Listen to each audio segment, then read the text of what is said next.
नमस्कार, capital TV देख रहे हैं आप। मैं हूं आपके साथ पूजा। ब्रेकिंग न्यूज में बड़ी खबर बिहार की राजनीति से आपको बता रहे हैं, जहां पे जमकर घमासान मचा हुआ है। नीतीश कुमार बीच मझधार में फंस चुके हैं और जेडीयू में बड़ी फूट की खबर सामने आ रही है। नीतीश कुमार के बेहद खास मंत्री रणवीर नंदन ने जेडीयू से इस्तीफा दे दिया है, तो वहीं इन दिनों अचानक से नीतीश कुमार बड़े एक्टिव नजर आ रहे हैं। उपेंद्र कुशवाहा का भी बड़ा बयान सामने आया है। उन्होंने साफ कह दिया है कि जेडीयू में फूट निश्चित है। तो क्यों मचा है घमासान? जेडीयू से जुड़ी तमाम बड़ी अपडेट के साथ मेरे साथ न्यूज रूम से जुड़े हुए हैं कैपिटल टीवी के एग्जीक्यूटिव एडिटर राजीव जी। राजीव जी, अचानक से नीतीश कुमार इतने एक्टिव क्यों हो गए हैं? जेडीयू में आखिर चल क्या रहा है? क्योंकि नीतीश कुमार को अब लग चुका है, अब उनकी विदाई का समय आ चुका है। क्योंकि जदयू के अंदर ही कई नेताओं का मानना है नीतीश कुमार को अब संन्यास ले लेना चाहिए। पिछले चुनाव के दौरान जब बिहार विधानसभा का चुनाव हो रहा था, तो उस समय नीतीश कुमार ने एक बात कही थी, दरभंगा की रैली में ही कही थी, ये मेरा अंतिम चुनाव होगा।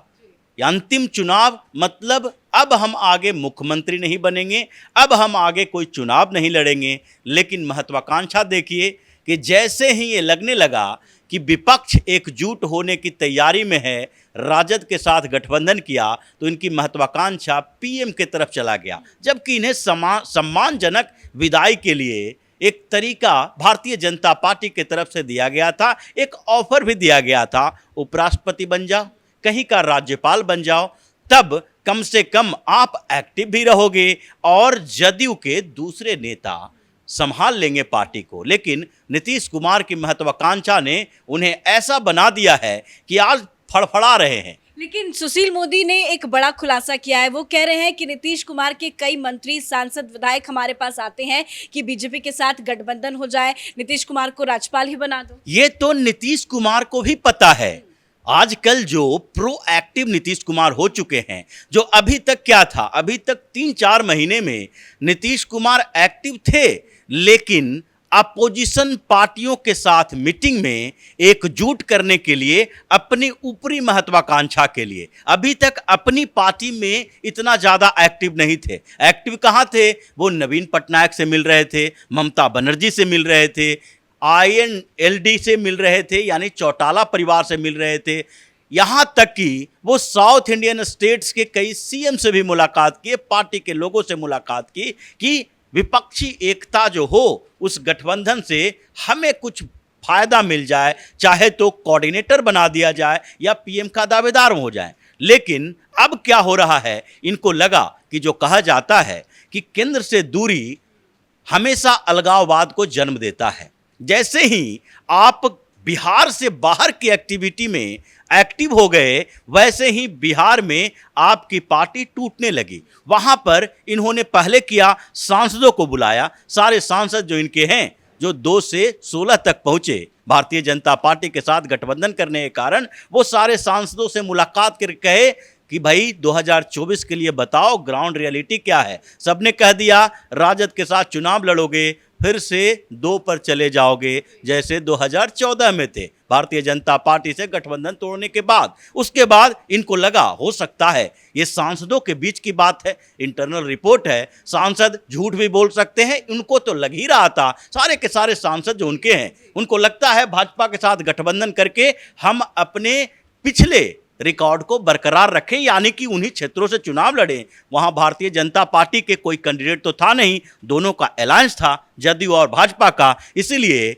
जो 17 सीटें जदयू को दी गई थी, उसमें से 16 सांसद बने थे, और वो 16 सांसद वो हैं जो कि भारतीय जनता पार्टी के सहयोग से बने हैं। वहां भाजपा का कैंडिडेट नहीं था। अब मुकाबला अगर होगा तो वो धाराशायी हो जाएंगे। ऐसे भी इतने बड़े महागठबंधन में उनको कहाँ टिकट मिल पाएगी, यही मुश्किल है। लेकिन उपेंद्र कुशवाहा कह रहे हैं कि जेडीयू में फूट होना निश्चित है। बिल्कुल यही बात है कि सांसदों से जब बात किए तो इनको लगा कि वो झूठ बोल सकते हैं, क्योंकि सारे सांसद जो है उनको लगता है कि भारतीय जनता पार्टी टिकट दे दे, हम उसी के साथ चले जाएं, नीतीश के साथ हम चुनाव नहीं लड़ सकते। फिर इन्होंने क्या किया, जिला अध्यक्षों को बुलाया, प्रखंड अध्यक्ष को बुलाया, पार्टी के ग्राउंड लेवल के जो कार्यकर्ता होते हैं, यानी कि प्रखंड नेता जो है वो प्रखंड के पंचायत तक की उसकी पहुंच होती है। सबको बुला के इन्होंने बातचीत की। पता चला कि ये तो जदयू खत्म होने वाला है।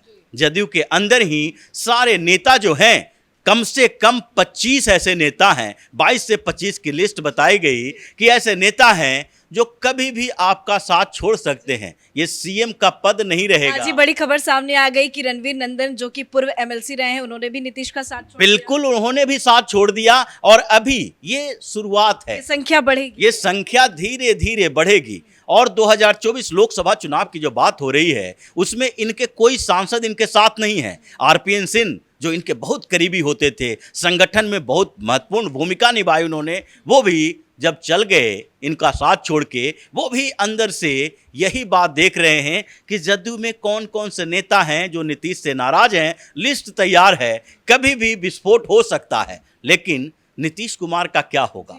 नीतीश कुमार अभी छटपटा रहे हैं कि हम राजद को छोड़ दें, अब गठबंधन बदल लें। लेकिन समस्या ये है कि भारतीय जनता पार्टी से सिग्नल नहीं मिल रहा कि अब गठबंधन जदयू से होगा, कोई समस्या नहीं है, लेकिन ये गठबंधन नीतीश कुमार से नहीं होगा। वही बात हो रही है कि अब तो उपराष्ट्रपति का पद गया, राष्ट्रपति का पद गया, तो गवर्नर तो है। गवर्नर आपको कहीं का बना देंगे और वहीं पर आप कुछ समय के लिए आराम करो, संन्यास लेने का समय आ गया है, जो पहले ही आपने घोषणा कर दी थी। अब ये मामला चल रहा है कि नीतीश कुमार अब सम्मानजनक तरीके से राजनीति से विदाई लेना चाहते हैं या फिर बेइज्जत होकर। पर कुर्सी से नीतीश कुमार को इतना प्यार है, क्या लगता है कि नीतीश कुमार कॉम्प्रोमाइज कर पाएंगे? कॉम्प्रोमाइज नहीं है, ये मजबूरी है। कॉम्प्रोमाइज तो तब होता है जब आप मजबूत होते हैं। ये मजबूती तो पिछले विधानसभा चुनाव में खत्म हो गई, जब भारतीय जनता पार्टी और इनके गठबंधन के बावजूद भाजपा से आधी सीटें नीतीश कुमार की रही। नीतीश कुमार अभी वो नेता हैं जिनको सीएम की कुर्सी गिफ्ट के तौर पर दी गई है।